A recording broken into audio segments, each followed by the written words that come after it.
नमस्कार, मैं हूं आपके साथ आस्था कौशिक। मध्य प्रदेश और राजस्थान के चुनावी संग्राम में अब योगी के योद्धा ताल ठोकने के लिए तैयार हैं। खासकर उन सीटों पर योगी के मंत्रियों को जिम्मेदारी दी गई है जहां बीजेपी को कांग्रेस से चुनौती मिल रही है और इसके लिए खुद सीएम भी मध्य प्रदेश के दौरे पर जाने वाले हैं और चुनावी रैली में हिंदुत्व के साथ विकास का संदेश देने वाले हैं। आपको रिपोर्ट दिखाते हैं कैसे मध्य प्रदेश और राजस्थान में योगी मॉडल की चर्चा तेज हो गई है।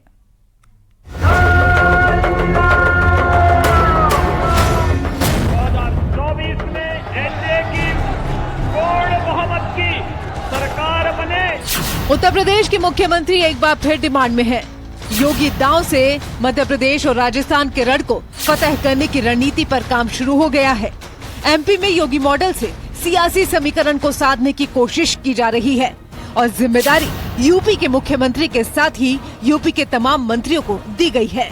कई राज्यों के विधानसभा चुनाव में ताबड़तोड़ रैलियां कर बीजेपी को जनादेश दिलाने में अहम भूमिका निभाने वाले योगी पूर्वोत्तर राज्य त्रिपुरा के बाद कर्नाटक और अब मध्य प्रदेश के दौरे पर रहेंगे, क्योंकि पीएम मोदी और गृह मंत्री अमित शाह के साथ ही सीएम योगी की डिमांड सबसे ज्यादा है। ये डिमांड इसलिए भी है क्योंकि यूपी में बेहतर कानून व्यवस्था है। योगी का नया बुलडोजर मॉडल हिट है। गैंगस्टर एक्ट और एनएसए, जीरो टॉलरेंस की नीति, माफियाओं पर एक्शन। बीजेपी इस चुनाव में ऐतिहासिक जीत दर्ज कराने के लिए अपने स्टार नेताओं की फौज जमीन पर उतारने जा रही है, जिसमें सीएम योगी के साथ ही कमान यूपी के कई मंत्रियों और संगठन के पदाधिकारियों को दी गई है। इन राज्यों में सीएम योगी आदित्यनाथ की कई रैलियां होंगी। वहीं यूपी के बागी दिग्गज मंत्री और पदाधिकारी चुनावी अभियान की कमान संभालेंगे। एमपी और राजस्थान के विधानसभा चुनाव के लिए उत्तर प्रदेश के कई दिग्गज नेताओं की ड्यूटी इन दोनों राज्यों में लगाई गई है। दरअसल चुनावी प्रबंधन की कमान से लेकर और बेहतर माहौल तैयार करने के लिए उत्तर प्रदेश के दिग्गज नेताओं की ड्यूटी एमपी और राजस्थान के चुनाव में लगाई गई है। इनमें अगर हम बात करें तो कई योगी सरकार के मंत्री हैं। इसमें deputy CM Brajesh Pathak, Keshav Prasad Maurya, JPS Rathore, स्वतंत्र देव सिंह समेत तमाम मंत्रियों की ड्यूटी एमपी और राजस्थान के चुनाव में लगाई गई है। दरअसल यूपी का केंद्रीय नेतृत्व मध्य प्रदेश और राजस्थान के चुनाव में यूपी मॉडल का संदेश देना चाहता है, जिसके लिए एमपी की जन आशीर्वाद यात्रा में सीएम योगी और दोनों डिप्टी सीएम रहेंगे। चुनावी प्रबंधन की कमान सहकारिता मंत्री जेपीएस राठौर के हाथ में है। यूपी के प्रदेश महामंत्री गोविंद नारायण शुक्ला को जयपुर में प्रदेश मुख्यालय पर चुनावी व्यवस्थाओं के लिए तैनात किया गया है। राज्यसभा सांसद डॉक्टर दिनेश शर्मा को प्रचार की जिम्मेदारी दी गई है। उत्तर प्रदेश के मुख्यमंत्री योगी आदित्यनाथ की लोकप्रियता यूपी ही नहीं बल्कि उत्तर से दक्षिण तक और पूरब से पश्चिम तक बढ़ रही है और इसे हिंदुत्व के फायर ब्रांड नेता से जोड़कर देखा जा रहा है।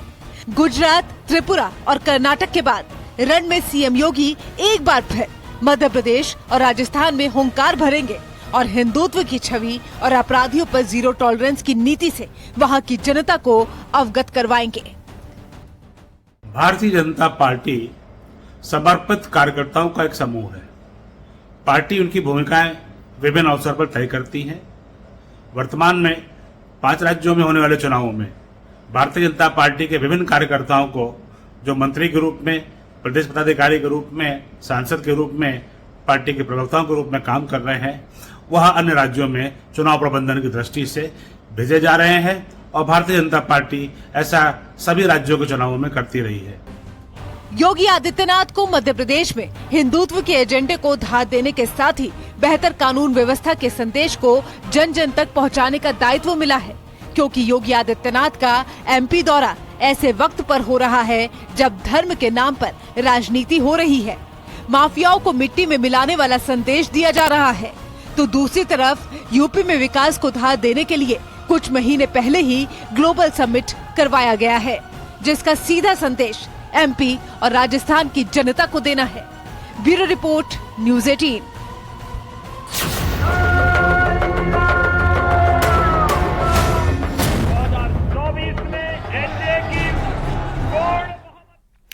उत्तर प्रदेश में क्लीन स्वीप के लिए बीजेपी अब उन सीटों पर अपनी प्लानिंग मजबूत कर रही है जहां 2019 के चुनाव में हार का सामना करना पड़ा था और उसके लिए 2.5 लाख से ज्यादा कार्यकर्ताओं की फौज जमीन पर उतारी जा रही है।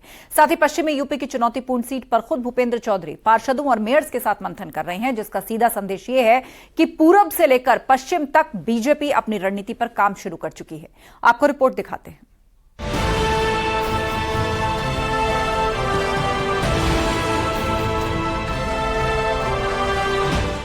बीजेपी का 24 वाला वार रूम तैयार हो गया है। पूरब से पश्चिम और उत्तर से दक्षिण तक नेताओं को टास्क मिल गया और इस फॉर्मूले पर काम भी शुरू हो चुका है, जिसकी शुरुआत पूर्वांचल से हुई है, जो अंजाम पश्चिमांचल में दिया जाएगा। दरअसल 2019 लोकसभा चुनाव में बीजेपी मामूली अंतर से मेरठ हापुड़ सीट जीत सकती थी, जहां अब भी बड़ी चुनौती है। वहीं मुजफ्फरनगर और कैराना के चुनावी समीकरण बीजेपी की धड़कन बढ़ा रही है। प्रदेश अध्यक्ष भूपेंद्र चौधरी खुद पश्चिमी यूपी के दौरे पर हैं, जहां मेरठ, गाजियाबाद, सहारनपुर और मुरादाबाद के पार्षदों और मेयर को मंत्र दिया जा रहा है। 14 सीटें ऐसी हैं जो जहां हमारे माननीय सांसद नहीं है। हम लोगों ने संगठनात्मक दृष्टि से अपने संगठन के काम, संगठन का दुरुस्तीकरण और अपना रिपोर्ट कार्ड लेकर लगातार हम लोग संगठन के कार्यकर्ताओं के माध्यम से उन 14 लोकसभा क्षेत्रों में जा रहे हैं और मुझे विश्वास है कि भारतीय जनता पार्टी जो हारी सीटें जीती थी 14 वो भी जीतेगी और जो 66 हमने पिछली बार जीती थी वो भी जीतेंगे।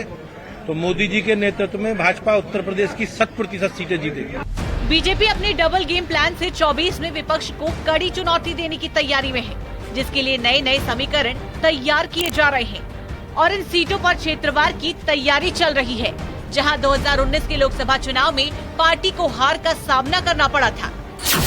मैनपुरी में कमल खिलाने की प्लानिंग, रामपुर और आजमगढ़ पर खास फोकस, रायबरेली और अमेठी पर भी नजर। यानी जिन सीटों पर विपक्षी पार्टियां फिलहाल मजबूत स्थिति में हैं, उन सीटों को जिताने के प्लान पर बीजेपी का खास फोकस है। साथ ही विपक्षी कब्जे वाली 24 लोकसभा सीटों पर 2024 में कमल खिलाने के लिए बूथवार रणनीति भी तैयार हो गई है। ऐसे में पूर्वांचल को लेकर बीजेपी लगातार संपर्क अभियान, लगातार प्रचार कर रही है और न केवल बीजेपी बल्कि उसके सहयोगी दल भी लगातार यहां पर एनडीए की जमीनों को मजबूत कर रहे हैं। यानी पूर्वांचल से पश्चिमांचल तक बीजेपी का प्लान लॉक हो चुका है, जिस पर 2.5 लाख कार्यकर्ताओं की फौज उतारी जा रही है और उन नेताओं की भी ड्यूटी लगाई जा रही है जो पिछड़े और दलित समाज से आते हैं, ताकि उन वोटर्स को भी साधा जा सके जो अब तक समाजवादी पार्टी, बीएसपी और कांग्रेस के कट्टर समर्थक रहे हैं। Bureau report, news 18।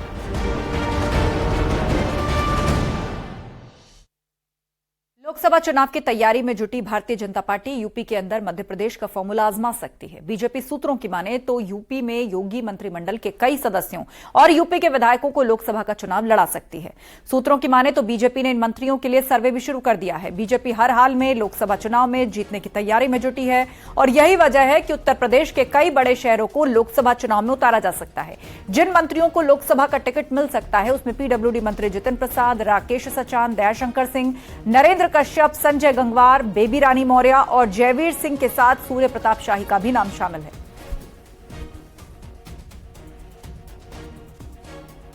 पार्टी समय समय पर अपने कार्यकर्ताओं को विभिन्न भूमिकाओं में दायित्व निभाने के लिए भेजती है। कभी चुनाव लड़ने के लिए विधायकों को सांसद का चुनाव भी लड़ा जाता है, सांसदों को विधायकों का भी चुनाव लड़ा जाता है। सामान्य कार्यकर्ता को भी जो है पार्टी चुनाव लड़ने का दायित्व देती है। भारतीय जनता पार्टी का एक ही उद्देश्य है, एकात्म मानववाद। अंतिम व्यक्ति पे छोर पर खड़े हुए व्यक्ति, गरीब कल्याण की नीतियों को लेकर के पार्टी विभिन्न कार्यकर्ताओं को विभिन्न अवसरों पर, विभिन्न दायित्वों पर नियुक्त करती है। और यूपी प्रदेश बीजेपी अध्यक्ष भूपेंद्र चौधरी ने दिल्ली में केंद्रीय गृह मंत्री अमित शाह से मुलाकात की है। कल देर शाम गृह मंत्री से उनकी मुलाकात हुई और बताया जा रहा है कि इसमें उन्होंने घोसी उपचुनाव को लेकर रिपोर्ट सौंपी है और इस मुलाकात में लोकसभा चुनाव की तैयारियों समेत कई अहम मुद्दों पर चर्चा हुई।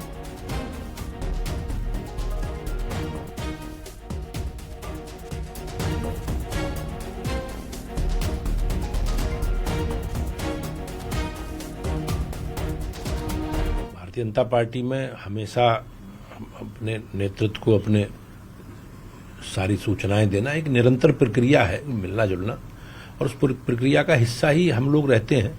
तो कोई नया विषय ऐसा नहीं है, लेकिन पार्टी के संगठन के बारे में, पार्टी के कार्यक्रम अभियानों के बारे में एक नियमित व्यवस्था है, उस व्यवस्था के रूप में मिलना जुलना रहता है। तो अमित शाह से मिले हैं भूपेंद्र चौधरी, घोसी उपचुनाव को लेकर रिपोर्ट सौंपी है। यूपी में चुनावी रणनीति पर चर्चा भी हुई है। गृह मंत्री अमित शाह से मुलाकात की है भूपेंद्र चौधरी ने। घोसी उपचुनाव को लेकर रिपोर्ट सौंपी गई है गृह मंत्री को।